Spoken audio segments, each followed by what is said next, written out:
Hello and welcome to 18WJTS Inform. The Dubois County 4-H Fair is coming up quickly, and maybe you're not a 4-H member, or maybe you're of an age like me, and you're wondering what is in it for you. Well, there are some things that you can participate in at the Dubois County 4-H Fair. We're talking with Jan Dougan, the Health and Human Sciences Educator for Purdue Extension. And Jan, it's always a pleasure having you in the studio. And I'm looking forward to this year's fair because there's many things that are taking part that somebody, if they are not a 4-H'er or a little older in their time, they can still enter 4-H, and it's called Open Class. Yes, we have an Open Class exhibit each year at our fair, and we have just a number of projects that can be entered into Open Class. You just need to be a resident of Dubois County, you need to be over the age of 18 years, and bring it out. We've got flowers, we've got garden, we've got foods. If you're a baker, you can bake. If you're a sewer, there's all kinds of garments you can sew or knit or crochet or craft items maybe that you do.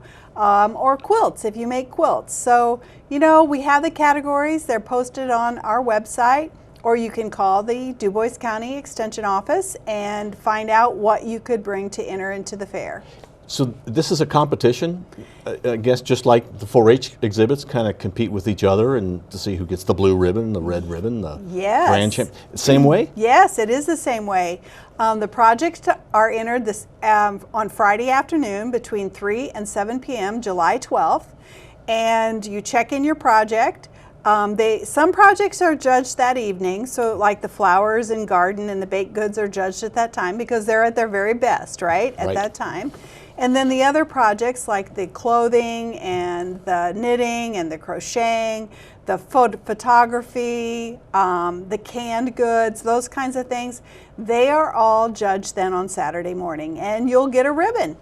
So is there going to be a grand champion, or is it just a blue ribbon? I'd probably get a white, if there even is a white, but how does that work? So we actually give blue, red, and white ribbons, and then we pick a champion in each category. We do not do the grand champions like the 4-H projects do, but we do a champion in each category. So we do have the best of Dubois County. Yeah. And so does that then move on to the state contest, or is it just basically a local thing? No, this is just a local county competition.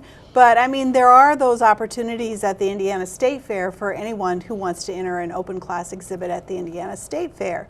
But this is just a fun way for those who maybe were in 4-H, or maybe your kids. We have some families whose kids are in 4-H, and so the parents do something and bring it along so that they enter something also. So it's just a fun opportunity for those who want to help participate, to keep that spirit alive and enter in the open class. So if you're going to enter something in open class, I'm sure there's some kind of rules you have to follow. And you said that's online? Yes. Can you give me an example of what that might be?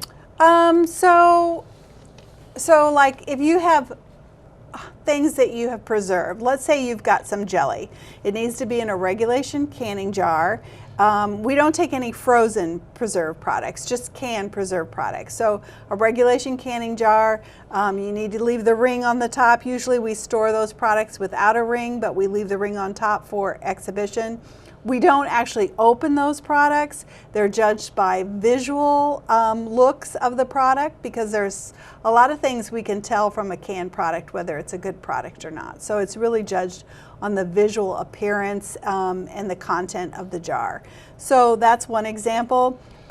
Cookies, we ask that you bring just 3 cookies.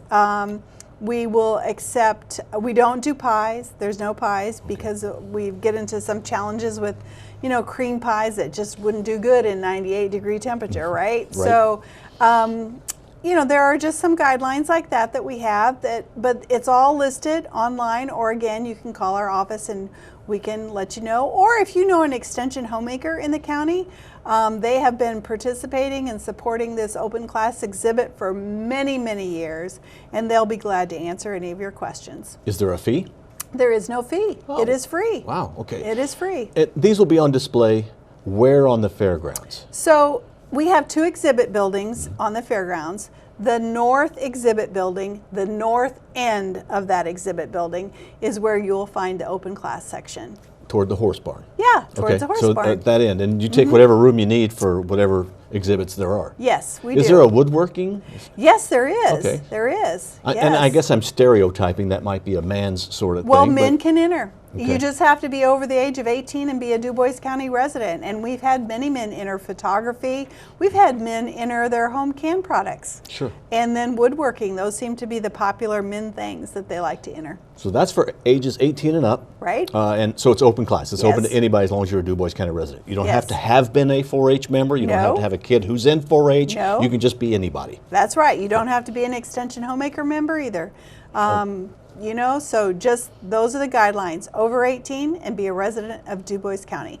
And we'd like to see a lot of projects out there. So, you know, if you're a crafter, if you're a knitter, if you're a sewer, if you're a baker, you know, you can bring something out to the fair on Friday, July 12th between 3 and 7 p.m. That's when check-in is.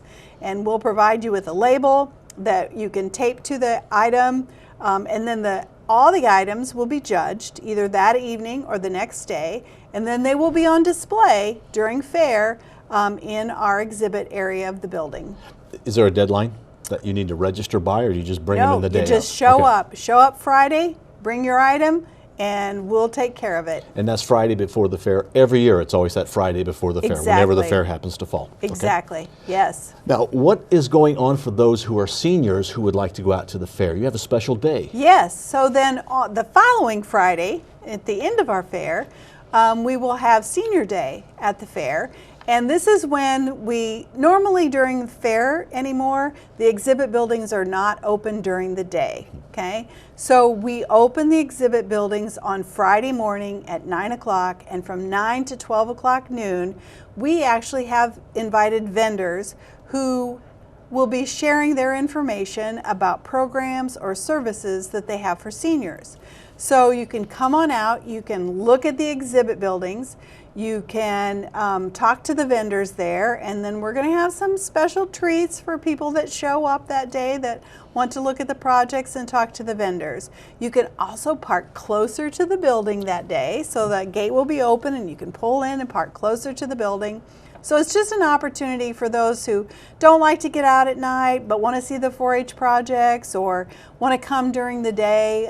This will be the opportunity that they can come during the day on Friday from 9 to noon. Now, I'm going to be reluctant to ask this, but I'm going to ask, what is a senior?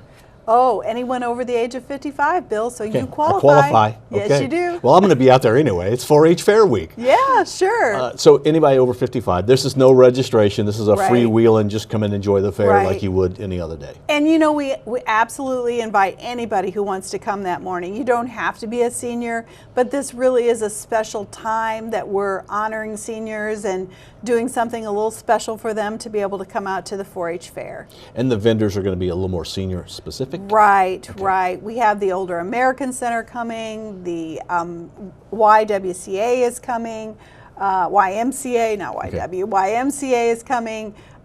We have Memorial Hospital will be there taking blood pressures, you know, so those are just some examples of some of the vendors that will be coming. A lot of our home health care programs will be there.